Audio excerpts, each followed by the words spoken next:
Hello and welcome to my class. In the last lecture, we talked about the skepticism that was pervading the intellectual climate of the West in the mid 19th century and then later on in the early 20th century. And in today's lecture, we are going to discuss the way in which new criticism made its presence felt in the realm of theory and criticism. Now, new criticism is not part of theory per se. Theory with capital T, I mean. It was definitely a new way of looking at texts. If you think of I.A. Richards' practical criticism, where I.A. Richards gave his students a poem which was unknown to them, and he did not reveal the name of the author, the title of the poem, and then he asked them to ponder upon the themes and the rhetorical features of the poem and came up with the idea of practical criticism. Yet new criticism was never a part of theory. It is not considered to be a part of high theory, which later on came with structuralism and psychoanalytic criticism, especially with Lacanian psychoanalysis and new historicism and so on. Now, this particular criticism, which is known as new criticism, advocated close reading of texts, and it had its genesis in I. Richards' experiments, which was known as practical criticism, that focused particular images, syntax, rhetorical devices, and the order in which the sentences reveal ideas and the formal structures that are there in the text. So that is the idea behind new criticism. It was trying to do a close reading. It claimed that it would try to look at the literary text word by word, line by line, syllable by syllable almost. And here they had a close resemblance with formalists. I would come to formalism later after I finish the discussion on new criticism. Now, primarily new critics focused on words, single words, phrases, and the sentence structures, syntax, the rhetorical devices, and they constantly downplayed the authorial intention and the historical references that often we use while dealing with the text, while reading a text. So for a new critic, it's not at all important whether the text belongs to a particular historical time. It doesn't matter. All it matters is that you need to look at the text, as an ensemble of words, as an assembly of words, and as an arrangement of words, and you have to find the unity inside the form. And this is how they had similarities with the formalists. We would come to that later. And this is how the new critics popularized the discourse of unity of form in the literary work, especially while dealing with poetry, and primarily new criticism focused on poetry. So they were trying to find symmetry, they were trying to find unity, in a poem. And a poem was important for them because it was an organic whole. It was complete in itself, right? So that was the idea behind unity. Now, these are the important figures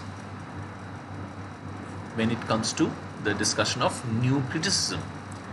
And we have obviously I.A. Richards, and then William Emerson, and then T.S. Eliot, John Crowe Ransom, Clint Brooks, Robert Penn Warren, W.K. Wimsatt, M.C. Beardsley, F.R. Lewis, and W.C. Booth and R.S. Crane. F.R. Lewis and W.C. Booth are also associated with Chicago School of Criticism, which developed in the 1940s and 50s, which was part and parcel of the New Criticism.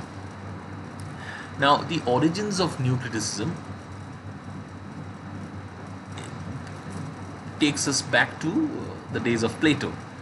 And if you think of Plato's The Republic, where he says that poets are imitators and hence they lie, they are liars.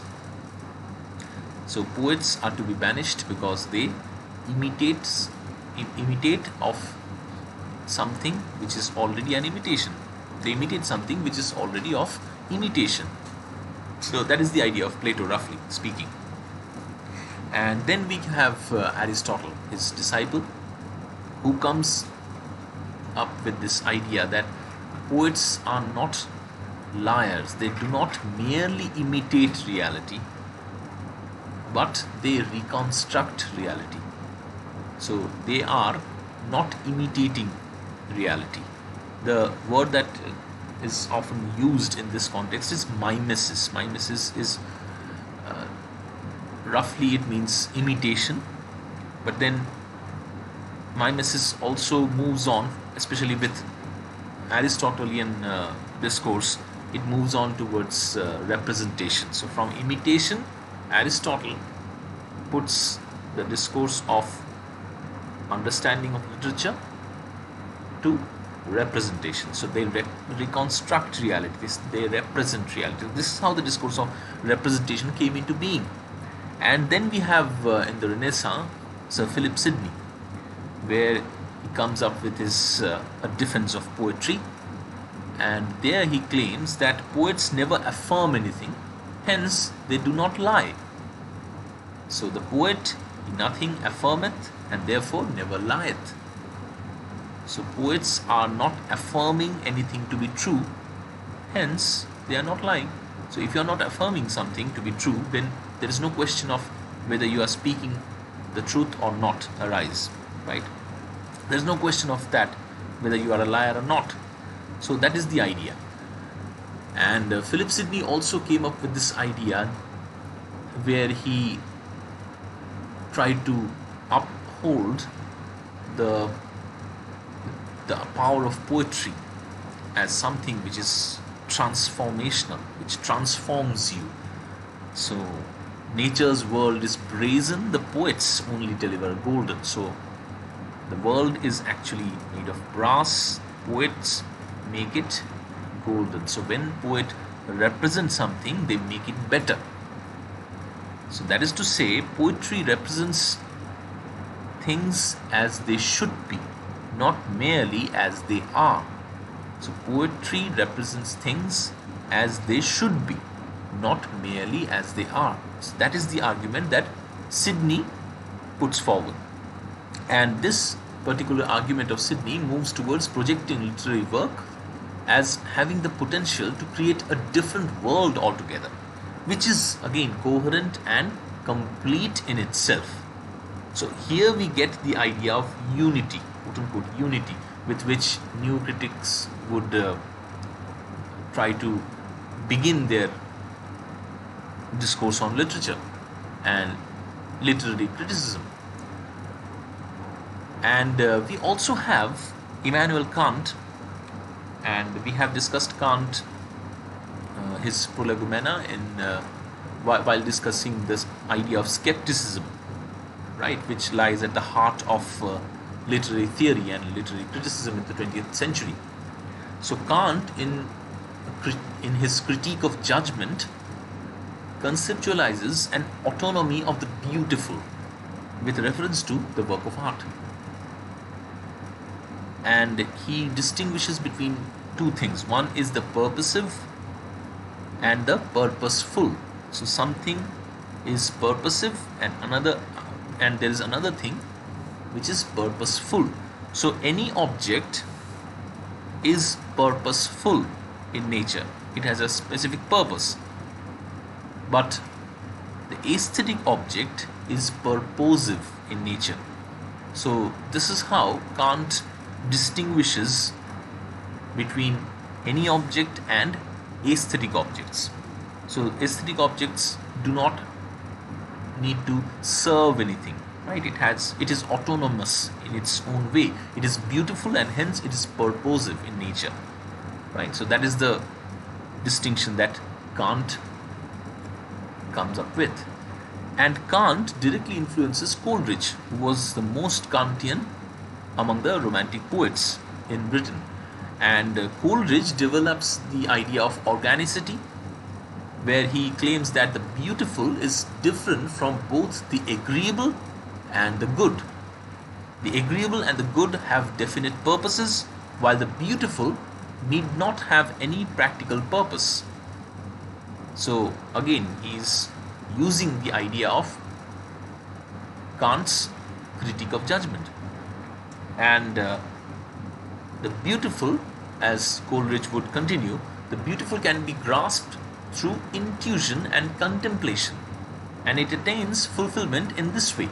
So, the idea of intuition and contemplation, which we often associate with the idea of romanticism, gets introduced by Coleridge in this manner, and it gets introduced by Coleridge, who was under the influence of Kant, especially his critique of judgment. And you know that Romanticism, the movement which developed in the late 18th and early 19th centuries, was actually an offshoot of German idealism. Right? German idealism. And if you read German idealism, you would find that they often talk about the philosophies, the philosophical ideas which were discussed in Kant's critique of judgment. Okay, so the very idea of beauty, the very idea of aesthetic object as autonomous being, the very idea of organicity of form, all these things are coming from Kant's critique of judgment.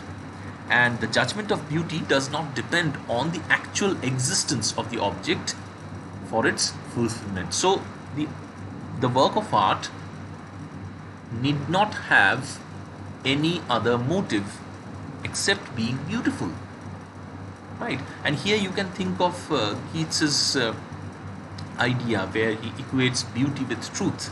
So whatever is beautiful is truthful. Beauty, truth, beauty. That discourse which comes in Ode on a Grecian Urn towards the end of it. And probably Keats was also trying to come out with a similar idea that whatever is coherent is beautiful, and hence it is truthful. It has a truth of its own. It would give you something which you may not be able to locate around you, but you would learn what to do, or you would learn how things should be. So you can see the line from Plato and then Aristotle and then Sidney and then coming down to Kant and then moving towards Coleridge, Keats and other romantic poets. So the judgment of beauty does not depend upon the actual existence of the object for its fulfillment. So beauty has no ulterior purpose, and this is what is going to be emphasized by the proponents of the art for art's sake movement as well, right? Now this idea of the autonomy of art may sound very apolitical and useless. It may sound very neutral, and if you think of the purpose of literature, you may find it very apolitical and neutral. But then no, that is not that is not the thing. You have to consider the element that is brought forth by the disinterested appreciation of art, which is none other than freedom. Okay, so new critics were apparently moving away from politics. Apparently, why apparently? See, whenever we talk about history, whenever we talk about the historical network which surrounds a work of art, or if we can think of the origin of work of art, you would find that the historical discourses, the political discourses are embedded in it.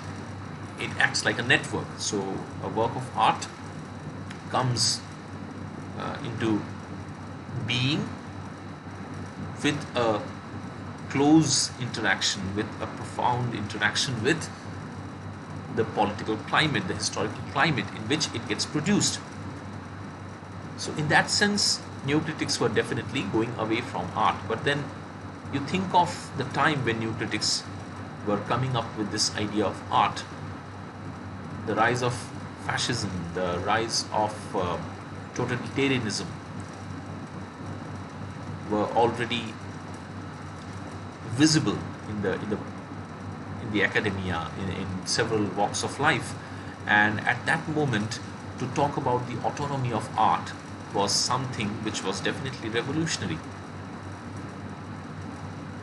Not revolutionary to the extent that a social star would be revolutionary, but revolutionary in a different way. They were talking about primarily freedom, that an appreciation of art is beyond politics. When I say this, then definitely it's a political statement. So think about it. Right. Now, new critics foregrounded the autonomy of the poem, and this they did at the expense of the author's intention. And here you have to think of Wimsatt and Beardsley's essay, The Intentional Fallacy. And also, they foregrounded the autonomy of the poem at the expense of the reader's response. And here again, you have to refer to another essay by Wimsatt and Beardsley, The Affective Fallacy. And this rejected I. Richard's idea that the value of a poem can be judged by the effects that it has upon the reader. So here, the new critics were moving away from I. Richard's idea of the poem, and I. Richards placed emphasis upon the effects that a poem would have upon a reader, while the new critics were trying to go away from the way in which readers get affected, the way in which author's intention gets expressed or finds its way, makes inroads into the text. Right. So that's all for today's video. We are going to discuss formalism in the next video, and there are plenty of things to come. So see you in the next video. Thanks for watching.